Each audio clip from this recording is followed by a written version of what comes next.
Thomas Sankara disait que l'esclave qui n'est pas capable d'assumer sa révolte ne mérite pas que l'on s'apitoie sur son sort. Cet esclave répondra seul de son malheur s'il se fait les illusions sur la condescendance suspecte d'un maître qui prétend l'affranchir. Seule la lutte libère.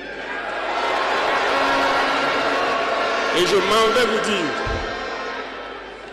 que si pour se libérer, un esclave se fait des illusions sur la providence d'une croyance que son maître lui a imposée pour le maintenir dans les ténèbres, il se fout le doigt dans l'œil. Il restera à jamais aveugle dans les ténèbres et ne verra jamais le jour. Mais nous voulons aussi dire qu'il est temps que les Africains arrêtent de s'apitoyer sur leur sort, de se morfondre, de se lamenter. Il faut lutter. Ça ne viendra pas du ciel tout seul. Il faut lutter d'abord et Dieu va vous aider. Et le Burkina Faso est prêt à aider tous les peuples qui vont mener cette lutte.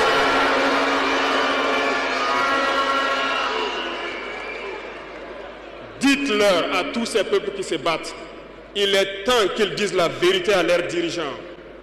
Au Burkina Faso, lorsqu'il s'est agi pour nous de contribuer donc pour que le FDS soit équipé, les députés n'ont plus de salaire aujourd'hui. Ils n'ont que des indemnités de session. Les salaires des ministres ont été diminués au maximum et le peuple contribue.